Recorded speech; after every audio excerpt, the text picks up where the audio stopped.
আমাদের প্রয়াত মাননীয় অধ্যক্ষ বিশ্ববন্ধু সেন মহোদয়ের স্মৃতিচারণ করে এসেছি। কাজেই তার পরপরই আপনাদেরকে ডেকেছি, কিছু কথা বলতে হবে। আমার নিজের থেকে একটু যে এরকম একটা পরিবেশ থেকে আরেকটা পরিবেশে কথা বলা একটু খারাপ লাগছে, এই জন্য একটু ক্ষমা চেয়ে নিচ্ছি তার কারণে। কিন্তু তারপরও যদি আমি না বলি তাহলে এটা একজন নাগরিক হিসাবে, শুধু বিরোধী দল নেতা হিসাবে না, একজন রাজনৈতিক নেতৃত্ব হিসেবে না, আমার সঠিক দায়িত্ব পালন হবে না। এই কারণেই তিনি প্রচণ্ড পরিশ্রম করছেন। একজন শাসক দলের সর্বোচ্চ নেতা হিসাবে, আবার রাজ্যের সরকারের, কিন্তু একই জোটে থেকেও যে শরিক দলের বিরুদ্ধে আঙুল তুলে গলা ফুলিয়ে একেবারে হুঙ্কার ওনাকে ছাড়তে হচ্ছে। আর তিনি স্বরাষ্ট্র দপ্তরের মন্ত্রী, কাজেই সরকারের প্রধান, দলের অন্য নেতারা, কাজেই মাননীয় মুখ্যমন্ত্রী আমাদের রাজ্যের সুনাম, সরকারের সুনাম রক্ষার্থে এবং সেই পদের, এরপরে বলেছেন আগরতলা শহরের পাপাই সাহা হত্যাকাণ্ড, এর জন্যও দায়ী সীতা, ডেকে নিয়ে গিয়ে তার পেটে লাথি মেরে তার সন্তানকে মেরে ফেলা হয়েছে এডিসি নির্বাচনে। তারপরে বলেছেন ভোটের আগে এবং ভোটের পরে লাগামহীন সন্ত্রাস হতো, শত শত বাড়ি ঘর পুড়িয়ে ফেলা হতো, দোকানপাট লুট হতো, পার্টি অফিস ধ্বংস করে দেওয়া হতো। এরপরে বলেছেন কংগ্রেসের সাথে যে সিপিআইএম বা বামেরা গত 2023-এর নির্বাচনে সিট সমঝোতা করেছে, এটা একটা অবৈধ জোট। তিনি এটার বৈধ অবৈধ এই কথা বলছেন, কোন যুক্তি জানি না। তারপরে বলছেন যে জিতেন্দ্র চৌধুরী সিপিআইএমের নেতা, তিনি বিজেপির টিপরামথা জামেলার তত্ত্ব। আমাদের মধ্যে কোনো এরকম বিরোধ নেই। এই জামেলার তত্ত্ব নানাভাবে উস্কে দিয়ে বাঁকা পথে এই ক্ষমতা দখলের ষড়যন্ত্র করছে জিতেন্দ্র চৌধুরী। তারপর বলেছেন 2323 এটা অন্যায় চাকরি, সিপিএমের লোক দুর্নীতি করে পয়সা করি ইত্যাদি স্বজন পোষণ ইত্যাদি করে। কদিন আগে বলেছেন কল্যাণপুর হত্যাকাণ্ড সিপিএমই করিয়েছে, যেখানে 26 জন এই নিরীহ লোক প্রাণ হারিয়েছেন। আর এই গত কদিন আগে জিরানিয়া সচিন্দ্রনগরে বলেছেন একটা জায়গাতে, রাজ্যের বামফ্রন্ট সরকার জনজাতির অশিক্ষিত করে রেখেছে। বিজেপি সরকার আগে আসার আগে ট্রাইবেল এলাকাতে কোনো শিক্ষা প্রতিষ্ঠানেই ছিল না, ট্রাইবেলদের শিক্ষার কোনো সুযোগই ছিল না। তারপরে গতকাল ছামনুতে বলেছেন ত্রিপুরা রাজ্যে এই ড্রাগস, নেশা, এটা বামফ্রন্টের আমলেই ছিল, এখন নেই। ওনারা এসে জিরো টলারেন্স করে কোনো এই নেশা চাষের বা ব্যবহারে কোনো ঘটনা নেই। এরপরে বলেছেন গতকাল ছামনুতে রাজ্যে উগ্রপন্থা সিপিএম আমলেই সৃষ্টি করেছে, সিপিআইএমই উগ্রপন্থার জনক, এবং বিমল সিংহকে সিপিআইএমই খুন করেছে। তো এরকমই। আর চানমোহন ত্রিপুরা গন্ডাছড়া গত 2017 ইংরেজিতে 18 বিধানসভা নির্বাচনের আগে বিজেপির কোনো একটা নির্বাচনে প্রার্থী ছিলেন, তাকে সিপিআইএমই খুন করিয়েছে। তৎকালীন সিপিএমের বিধায়ক, নাম বলেননি, গন্ডাছড়া বিধায়ক মানে হল ললিত মোহন ত্রিপুরাই হবে, তাকে ইঙ্গিত করেছেন, এই কথাগুলো বলেছেন। তা আমি মাননীয় মুখ্যমন্ত্রী এটা নিন্দা বিরোধিতা বা এই শব্দগুলো ব্যবহার প্রয়োজন আছে মনে করি না। আমি বলবো যে মুখ্যমন্ত্রী, দলের নেতারা অনেক কিছুই বলবেন আরো, কিন্তু মাননীয় মুখ্যমন্ত্রী তার একটা সাংবিধানিক পদে তিনি আসেন, তার মুখ দিয়ে যদি এই সমস্ত অসত্য, কাল্পনিক, বাস্তবের সাথে সাদৃশ্যহীন বক্তব্য যায়, কোনো নাগরিক আঙ্গুল তুলে, এটা গোটা ত্রিপুরাজ্য লজ্জা, শুধু বিজেপি দলের হবে না। এই জন্য বলছি, ৮০ জনের দাঙ্গা কে করিয়েছে, কেন হয়েছে, আপনারা অনেকেই জানেন। 1979-এ প্রথম এডিসি আইন তৈরি হওয়ার পর ভোট হবে। আজকে নানা নামে যারা এই বিজেপির ইঞ্জিনের সাথে আরো যে দুটা ইঞ্জিনের সদস্য যারা, তারা কোত্থেকে এসছেন? সেই সময়তে যারা টিউজেস করতেন, তাদেরও দাবি ছিল 4 দফা দাবির মধ্যে অন্যতম এডিসি। আর এডিসি তৈরি হওয়ার পর স্লোগান উঠে গেল, আগে বিদেশি বিতাড়ন, তারপরে এডিসি নির্বাচন। বিদেশি কারা? 1949 ইংরাজির পরে যারা তৎকালীন পূর্ব পাকিস্তান থেকে এসছেন তারা সবাই, এবং তাদের সন্তান সন্ততি, তাদের সকলকে ত্রিপুরা থেকে বিতাড়ন করার পর তারপরে এডিসি নির্বাচন। যদি তাই হয় তাহলে ত্রিপুরা যে তো নন ট্রাইবাল থাকার কথাই তো না। ত্রিপুরা রাজ্য 100% না হলেও 98% হবে ত্রিপুরা রাজ্যের মধ্যে শুধু ট্রাইবাল। কেননা 1949-এর পরে যারা এসছেন তার সন্তান সন্ততি এখানে জন্মগ্রহণ করলেও তারা বিদেশি। অর্থাৎ টিউজেস এডিসি নির্বাচনের দাবি তুললেও এরা এডিসির বিরুদ্ধে। আর এই টিউজেস পরবর্তী সময়েতে আরেকটা দলের সাথে আতাত করেছে 83 সাল থেকে। তারা কি বলেছে? 1980 লোকসভা নির্বাচনে আমাকে নির্বাচিত করে দিল্লিতে পাঠান, দিল্লিতে গিয়ে এডিসির যে আইন হয়েছে, পার্লামেন্টে পাশ হয়েছে, এই আইনটাকে রিপিল করাবো, অর্থাৎ বাতিল করাবো। মাননীয় মুখ্যমন্ত্রী সেই সময়েতে সেই দলেরই একজন সমর্থক ছিলেন, বিজেপিতে যোগদান করেছেন সেদিন মাত্র, এবং সেই ঘটনা থেকে 80 দাঙ্গা। হ্যাঁ ঠিক, এই প্রায় 1400 লোক খুন হয়েছেন, ট্রাইবেল নন ট্রাইবেল উভয় পক্ষেরই। দুঃখজনক, দুর্ভাগ্যজনক। 3.5 লক্ষ বাড়িঘর পড়েছে, দুর্ভাগ্যজনক। আর তিনি যাদের কারণে দাঙ্গা হলো এদের নাম উচ্চারণ করলেন না, দোষ চাপিয়ে দিলেন সিপিএমই করেছে, তিনি ব্যাখ্যা করলেন না। খুন দর্শন দিন দুপুরে নাকি হতো। মাননীয় মুখ্যমন্ত্রী, আপনার হাতে স্বরাষ্ট্র দপ্তর,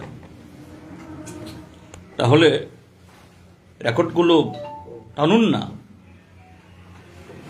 একটা কোনো কমিটি তৈরি করে দিয়ে একেবারে সেই 78 থেকে 88, 93 থেকে 2017 ইংরাজি অবধি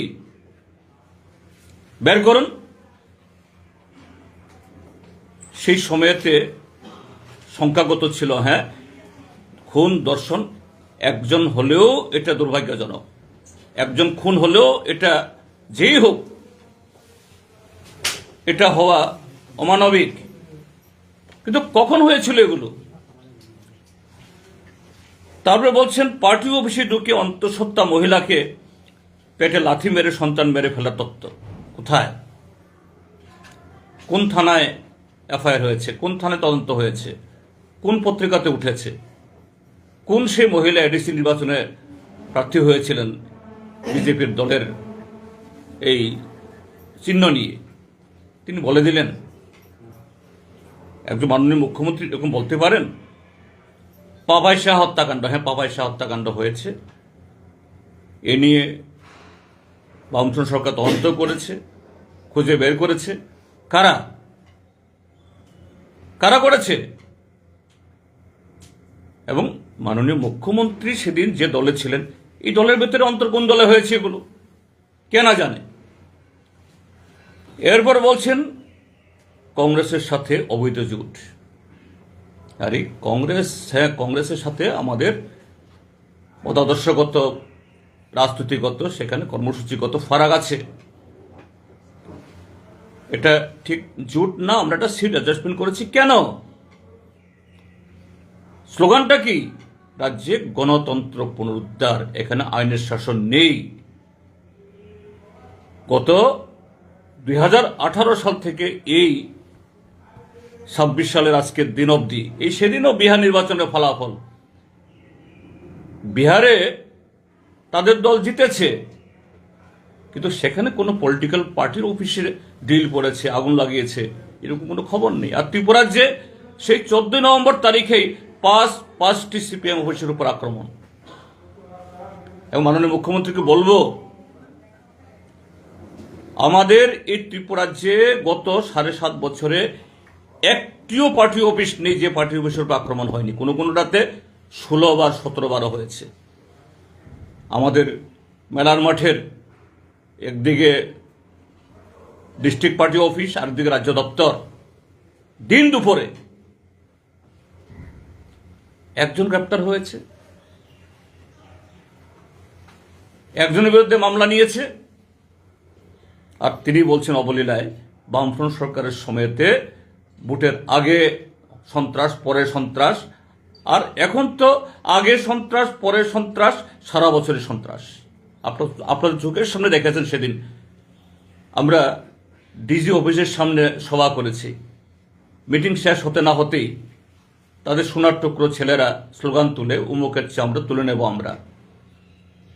এবং আজকে দেখি সেই একজন দেবতুল্য গতকাল উইকেন্ডের যিনি বিধায়ক, আমাদের মেয়র, তার সাথে কি একটা স্বদেশী মেলা না কি করবে, তিনি একদম তার বাম দিকে দাঁড়িয়ে আছেন। তো এরকমই আজকে যারা পার্টি অফিস পুড়ছে, বাড়িঘর লুট করছে, খুন সন্ত্রাস করছে, মদ, গাঁজা, ভাং, ট্যাবলেট পাচার করছে, কারা? হ্যাঁ, পুলিশ মাঝে মধ্যে 2-একজনকে ধরে মানুষের চক্ষুকে অন্যদিকে দাবিদা করার জন্য। একটি এনডিপিএস মামলাতে যদি সেরকমভাবে ধরা হয়, কেন পানিশমেন্ট হয় না? এগুলোই করছে। তারপরে বলছেন কল্যাণপুর কাণ্ড। কার পরিবারের লক্ষণ হয়েছে? আমাদের প্রাক্তন বিধায়ক মাখন চক্রবর্তী, 26 জন লক্ষণ হয়েছে। তিনি বলছেন সিপিএমেরই করিয়েছে। আমি আপনাদেরকে বলবো, অসংখ্য নাম, তারপরে প্রমিনেন্ট, যে আমাদের সিপিআইএমের এমএলএ, এডিসি মেম্বার, নেতা তো অসংখ্য। কালিদাস দেববর্মা এমডিসি খুন হয়েছেন, আনন্দ রোয়াজা এমএলএ খুন হয়েছেন, গৌতম দত্ত এমএলএ খুন হয়েছেন, বিমল সিনহা মিনিস্টার খুন হয়েছেন, সর্বজয় রিয়াং এমডিসি খুন হয়েছেন, গান্ধী ত্রিপুরা প্রধান খুন হয়েছেন। কোন দল সরকারে থাকাকালীনও এবং সরকার না থাকাকালীনও এত স্যাক্রিফাইস, এত বলিদান কোন দল দিয়েছে? সিপিআইএম। কেন? কারণ সিপিআইএম বিকল্প কর্মসূচির মধ্য দিয়ে আমাদের এই ত্রিপুরাজ্যকে, একটা সময়তে ত্রিপুরাজ্য মানুষ জানতো না, আগরতলা বললে আগরপাড়া বলতো। সেই স্থল বেষ্টিত, অন্ধকারে নিমজ্জিত এই ত্রিপুরাজ্যকে বামপন্থী ফ্রন্ট সরকার বিকল্প কর্মসূচির মধ্য দিয়ে শিক্ষা, সংস্কৃতি, পরিকাঠামো উন্নয়ন, কৃষি, শিল্প যদিও সেরকম বিকশিত হয়েছে বলবো না, কিন্তু তার যে শুরুয়াত, এটাই সহ্য হয় না কায়েমি স্বার্থ। কাজেই সাম্প্রদায়িক এবং এই বিভাজনের শক্তি নানা নামে, এটিপিএলউ, টিএনভি, এনএলএফটি, টাইগার ফোর্স, আমরা বাঙালি, বিএনএলএফ, প্রত্যেকের হাতে খুন হতে হয়েছে সিপিআইএমকে, আজকে হতে হচ্ছে। এই স্যাক্রিফাইস কে করেছে? আর তিনি বলে দিলেন বেমালুম সব সিপিএমরাই করেছে। সিপিএম করে কি সিপিএম এর নিজের লোকদের খুন করবে? এরপর বলছে 2323। আমি মাননীয় মুখ্যমন্ত্রীকে বলবো, সম্ভবত তিনি আইন দপ্তরেরও দায়িত্বপ্রাপ্ত, 2323 রায় কি? এখানে ইন্টারভিউতে কোনো ধরনের ফ্ল নেই, কোনো স্বজন পোষণ নেই। আজকে আকছার সারা দেশে যেটা হয়, মধ্যপ্রদেশে, আসামে, পশ্চিমবাংলাতে। কিন্তু কি দোষ ধরেছেন? যে তাদের রিক্রুটমেন্ট রুলস, সেই রিক্রুটমেন্ট রুলস তৈরি হয়েছে 1980 ইংরাজি। সেই রিক্রুটমেন্ট রুলস অনুযায়ী রিক্রুটেড যারা আজকে ত্রিপুরাজ্যের 1 লাখ বা তার সাথে একটু বেশি কর্মচারী এখনো যারা রিটায়ার করেননি, বিভিন্ন বয়সে আছেন, তার 99.9% সেই আর দ্বারা নিয়োজিত হয়েছেন। কিন্তু মাননীয় আদালত শিরোধার্য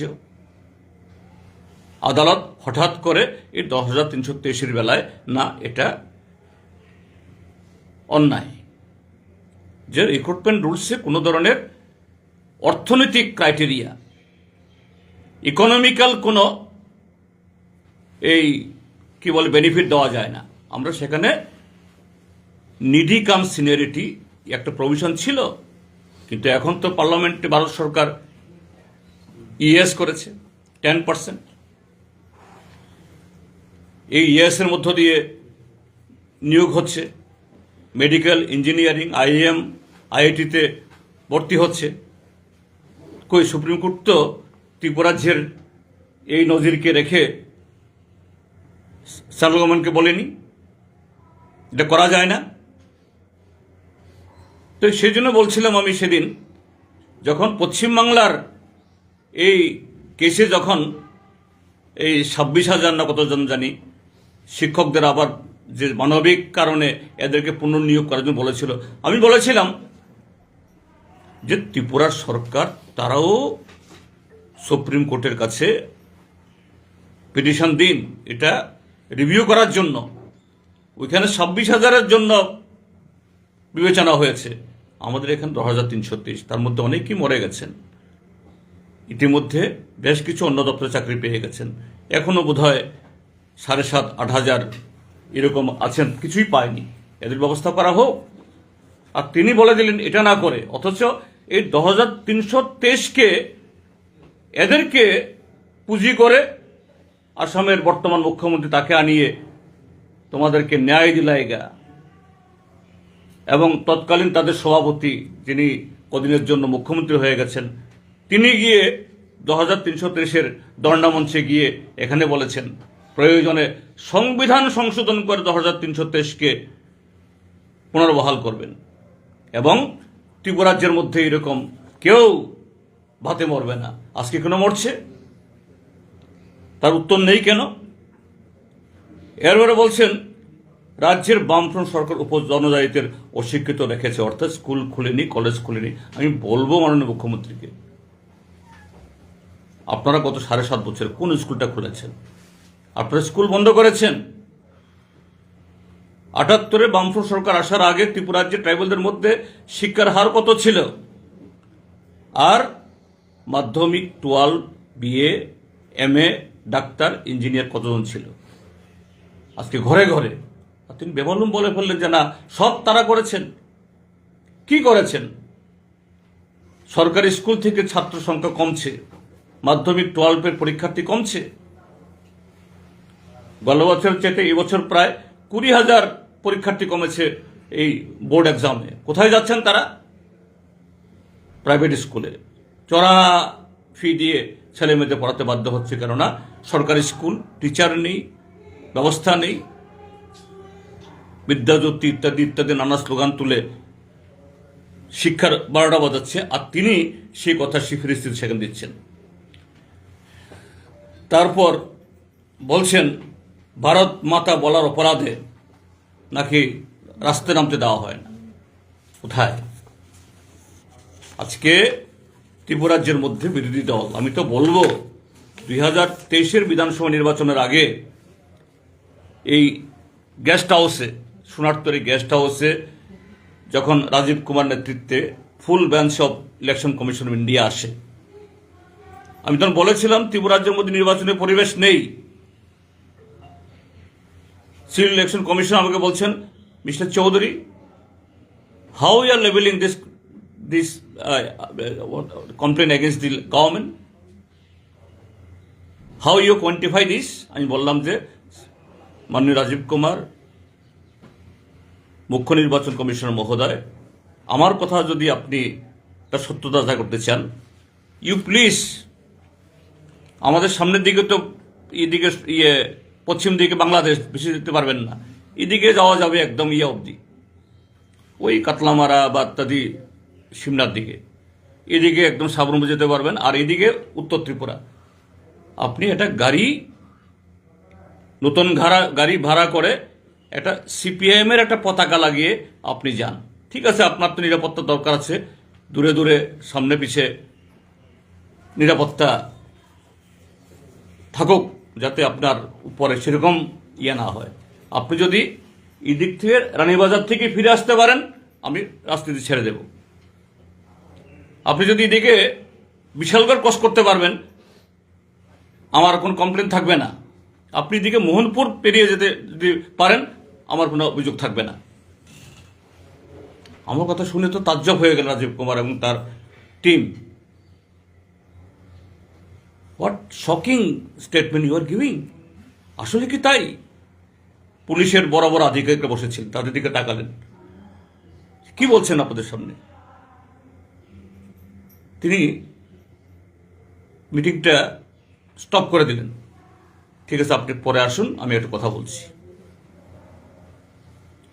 তিনি তৎকালীন ডিজি আইজিদের কথা বললেন এবং তখনকার সময়কার পুলিশ আধিকারিকরা এরা তাৎক্ষণিক জবাব দিতে পারেননি। দ্যাট ওয়াজ দ্য সিচুয়েশন এবং স্টিল ইট ইজ প্রিভেলিং এখনো। আর তিনি বলছেন যে ত্রিপুরা রাজ্যের মধ্যে মানে ওনার আমলে আইন শৃঙ্খলা একেবারে অবাধ। ডিজি অফিসের সামনে, এত পুলিশের সামনে, সেখানে বিরোধী দল নেতার চামড়া তুলে নেবার স্লোগান তুলে, মাইক ভেঙে ফেলে, মাথা ফাটিয়ে দেয়, একটা লোক গ্রেপ্তার সেখানে হয় না। বলছেন অবাধ গণতন্ত্র চলছে। কাজেই আমার কথা বলাই কারণে। তারপরে এই চানমোহন ত্রিপুরা, কন্ডা তুইসা, তার মরদেহ নিয়ে তখন নাটক হয়েছে সুনীল দেওদার সহ, এবং তার অস্থি কলস গন্ডাছড়া নিয়ে বিশাল শ্রাদ্ধ করলো। ঠিক আছে, তাদের দলের লোক যদি হয়ে থাকে করেছেন, কোনো আপত্তি নেই। ত্রিপুরা রাজ্যের সমস্ত নদী ছড়া করে তার অস্থি বিসর্জন দিল। আমাদের সরকার আসতে পারলে চানমোহন ত্রিপুরার পরিবারের জন্য সমস্ত ব্যবস্থা করবেন। কই, আমি তো গন্ডা তুষাতে যাই সে পরিবার কিছু পেয়েছি কিনা তার কথা মনে আর কেউ খেয়াল রাখেনি। আজকে নতুন করে এডিসি দখল করতে হবে। একই মন্ত্রিসভাতে আছেন তাদের মথা বিজেপি, এক শরিক বলছেন 28-এ 28 একটা সিট ছাড়বো না, আর তিনি বলছেন যে কোনো মূল্যে 28 দখল করব। এটা মুখ্যমন্ত্রী সে ভাষায় কথা বলতে পারেন? এরপরে বলছেন জিতেন চৌধুরী মথা আর বিজেপির মধ্যে ঝামেলার তত্ত্ব দিয়ে বাঁকা পথে ক্ষমতা দখল ষড়যন্ত্র করছে। আমি খুব বিনীতভাবে ওনার কাছে তো বললে উত্তর পাবো না, আপনার কাছে বলবো, জনগণের কাছে বলবো, যারা আমার বক্তব্য শুনছেন। বলছেন জিতেন চৌধুরী তো মথা না দাঁড়ানোর কারণে জিতে আসছে। এটাই তো সত্য কথাটা। মথা যদি 20টা বিধানসভা সংরক্ষিত কেন্দ্রের অতিরিক্ত জেতার 1% সম্ভাবনা না থাকলেও আরো 22টা সিটে দাঁড়িয়েছেন। কেন দাঁড়িয়েছেন? না দাঁড়ালে সেখানকার ট্রাইবেলরা তাদের কাছে অপশন যেত কাকে ভোট দেবেন। বিজেপিকে, না সিপিএমকে, না কংগ্রেসকে, এবং তখন আলটিমেট চয়েস হতো সিপিএম। সাবরুমে যেমন আমি জিতেছি, মথার দয়া নয়। সেখানে আমার কেন্দ্রে গিয়ে এই মথার সুপ্রিমো আমার কেন্দ্রে ঠিক না, মনো কেন্দ্র, পাশের কেন্দ্র, এখানে দাঁড়িয়ে বক্তৃতা করেছে যে ত্রিপুরা মথা আমরা দাঁড়িয়েছি, যদি ত্রিপুরা মথা ক্যান্ডিডেট না থাকে এটা তোমাদের খুশি। বলেনি তো সিপিএমকে ভোট দাও, জিতেন চৌধুরীকে ভোট দাও। তো এটাই বাস্তবতা যে মথা যদি এরকম গ্রেটার ত্রিপুরাল্যান্ডের এই মানে কি বলে এই ফেক আওয়াজ না তুলতো, 22টা কেন্দ্রে যে ত্রিপুরা মথাতে ভোট দিয়ে ভোট নষ্ট হয়েছে, এই ভোটের অধিকাংশ সিপিএম এর করে যেত সাবরুমের মতো, এবং এই 22টা কেন্দ্রে সিপিএম জিতত। তাহলে সিপিএম 13টা পেয়েছিল, আরো 22, 35, কংগ্রেস 3, আজকে অনিবার্যভাবে বিজেপির পতন ঘটত। সিটে হয়তো একটা দুটো সেদিক হতো, এটি তো বাস্তব। আর তিনি বলছেন ষড়যন্ত্র। কেন ষড়যন্ত্র করব? তোমাদের দুই দলের মধ্যে দহরম মহরম, কিলা কিলি। তোমরা বলছো ত্রিপুরা রাজ্যের দোস্তি দিল্লিতে গিয়ে, না ত্রিপুরা রাজ্যের কুস্তি, দিল্লি থেকে দোস্তি। তোমরা তো ত্রিপুরা রাজ্যের মধ্যে দুস্তিও করছো, কুস্তিও করছো। আমাদেরকে বলছো তোমরা অবৈধ জোট, আর তোমাদের এটা কি সুবিধাবাদী? আমাদের কোনো অবৈধ জোট না, আমরা পরিষ্কার রাজনৈতিক রোডম্যাপ দিয়েই যে না, গণতন্ত্র রক্ষায়, সংবিধান রক্ষায় আমাদের মধ্যে কংগ্রেস সিপিএমের মধ্যে ফারাক সত্ত্বেও আমরা একসাথে দাঁড়িয়েছি, কেননা গণতন্ত্র না থাকলে কোনো দল থাকবে না। তো এটাই আমার বলা যে মাননীয় মুখ্যমন্ত্রী এভাবে অনর্গল অসত্য কথা বলছেন, বাস্তবের সাথে যা সহ্যহীন, এবং কিছু লোক তাকে তথ্য সাপ্লাই করছেন। আমার করজোড়ে অনুরোধ মাননীয় মুখ্যমন্ত্রীকে, প্লিজ, আপনি যেমন বিজেপি নেতা, কিন্তু আপনাকে বেশি বেশি উচ্চারিত হয়, আপনি মাননীয় মুখ্যমন্ত্রী, রাজ্যের একজন মুখ্যমন্ত্রী এরকম যে সত্যের অপলাপ করবেন প্রতিদিন, এটা রাজ্যের কলঙ্ক। এই কলঙ্ক যাতে না হয়, আমি মুখ্যমন্ত্রীর চেয়ারকে বিশুদ্ধ রাখার জন্য, বিতর্কের ঊর্ধ্বে রাখার জন্যই আমার আজকে বিধানসভাতে একটা গৌরগম্ভীর স্মরণ সভার পর এটা করতে বাধ্য হলাম। এটা থেকে মুখ্যমন্ত্রী বিরত হন, নতুবা আপনিও এমনিই আস্থা করে গেছেন, বেশি দিন থাকবে না, আস্থা করেই মানুষ আপনাকে বিচার করবে। এই তো মুখ্যমন্ত্রী, মুখে যা বলে তা বলে, মুখ্যমন্ত্রী স্বরাষ্ট্রমন্ত্রী হয়েও তার কাছে ত্রিপুরার ইতিহাস জানা নেই, ত্রিপুরার রাজনীতি জানা নেই, এ কথাই বলবেন।